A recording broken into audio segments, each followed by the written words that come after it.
दामोदर सिंह यादव है। मेरा राजनीतिक पार्टी से संबंध कांग्रेस से है और प्रदेश उपाध्यक्ष हूँ मैं कांग्रेस पार्टी के अंदर। लेकिन यहाँ पर जिस मुद्दे पर मैं चर्चा करने आया हूँ, दलित पिछड़ा समाज संगठन जो हमारा है उसका मैं राष्ट्रीय संयोजक हूँ और यहाँ ओबीसी आरक्षण के मुद्दे पर हम बातचीत करने के लिए आपके बीच में आए। आप सभी पत्रकार साथियों को पता है कि कुछ दिन पहले एक सुप्रीम कोर्ट से निर्णय हुआ कि पिछड़ा वर्ग के आरक्षण को मध्य प्रदेश में समाप्त कर दिया जाए पंचायती चुनावों में।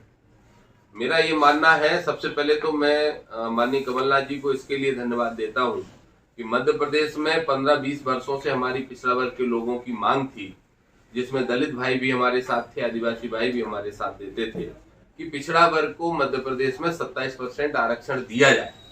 जबकि भारतीय जनता पार्टी की सरकार में तीन मुख्यमंत्री, बहन उमा भारती जी, बाबूलाल गौर साहब और शिवराज सिंह चौहान साहब, तीनों ही पिछड़ा वर्ग की जाति से आते हैं, पिछड़ा वर्ग से आते हैं। उसके बाद भी मध्य प्रदेश में सिर्फ 14% पिछड़ा वर्ग को आरक्षण वो दिया करते थे। कमलनाथ जी ने हमारी मांग को मानते हुए 27% आरक्षण देने का काम किया, लेकिन वो आरक्षण को समाप्त करने का षड्यंत्र भारतीय जनता पार्टी और वर्तमान की केंद्र की भी सरकार रच रही है। हमारी ये मांग है कि मध्य प्रदेश में जो लोकल की बॉडी के इलेक्शन होते हैं, चाहे नगरीय निकाय के चुनाव हो चाहे पंचायतों के चुनाव हो, उनमें तो 27% आरक्षण दिया ही जाना चाहिए। सिर्फ चुनाव टालने भर से कुछ नहीं होगा। मैं तो कहता हूं चुनाव कराइए और आरक्षण दे के चुनाव कराइए। दूसरा, हमारी एक बड़ी और व्यापक मांग है जो राष्ट्रीय स्तर की मांग है, जिसको लेके हम 28 तारीख से आंदोलन शुरू करने जा रहे हैं। एक हमारी व्यापक मांग ये है कि विधानसभा के अंदर और लोकसभा के अंदर भी पिछड़े वर्ग को 27% आरक्षण दिया जाना चाहिए। विधानसभा की 230 सीटें मध्य प्रदेश के अंदर हैं, उसमें 63 सीटें पिछड़ा वर्ग की 27% आरक्षण के अनुसार आरक्षित हों। इसी तरह से पूरे देश के अंदर लोकसभा की सीटें और विधानसभा की सीटों को आरक्षित पिछड़ा वर्ग के लिए ठीक उसी प्रकार करना चाहिए जिस तरीके से दलित भाइयों के लिए और आदिवासी भाइयों के लिए, एससी और एसटी के लिए सीटें रिजर्व की जाती हैं। बाबा साहब अम्बेडकर की बात अगर पिछड़ा वर्ग के उस समय के लोगों ने पूरी तरह से मान ली होती तो तभी आरक्षण विधानसभा लोकसभाओं में तक भी पिछड़ा वर्ग के लोगों को मिल चुका होता।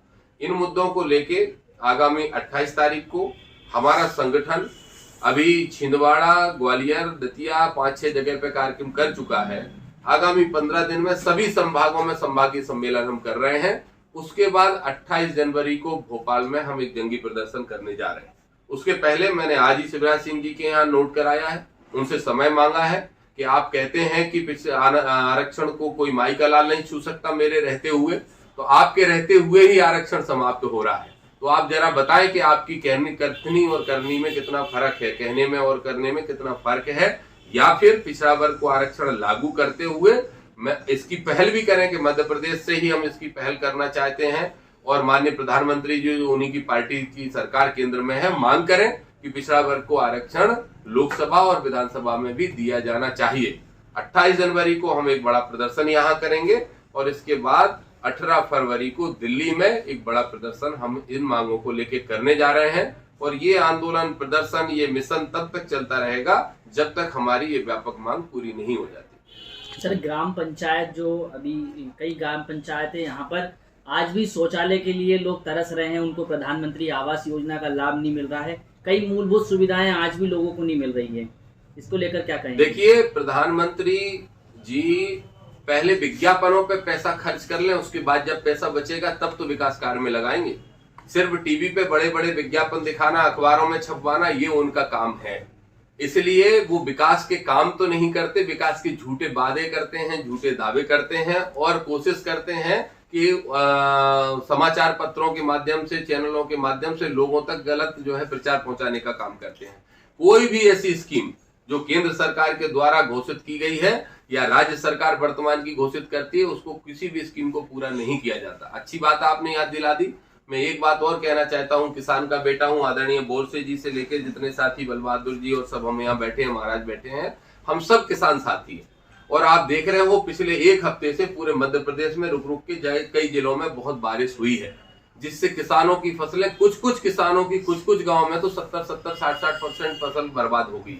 तो अब शिवराज जी फिर किसान पुत्र बन जाएंगे, लेकिन उनको मुआवजा देने का काम नहीं करेंगे। हम इस प्रेस के माध्यम से वो भी मांग करते हैं कि वो किया जाए निश्चित रूप से। और मैं तो ये भी कहता हूं, मैंने अपनी पार्टी कांग्रेस के अंदर भी बात की है कि आरक्षण की सोच, आरक्षण देने की सोच जैसी माननीय कमलनाथ जी की है, वैसी ही सब लोगों की भी बन जाए कांग्रेस के अंदर। कई बार दिक्कतें हो जाती हैं, कुछ किले और महल वाले लोग होते हैं जो आरक्षण का समर्थन नहीं करते।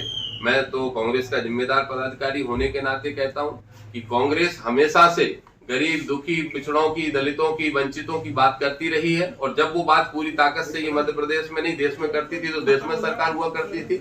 अगर फिर से कांग्रेस वही पैटर्न पे काम करेगी तो बहुत जल्दी देश में कांग्रेस की फिर से सरकार बनेगी। राहुल गांधी जी प्रधानमंत्री और बहुत जल्दी आदरणीय कमलनाथ जी पुनः मुख्यमंत्री बनेंगे।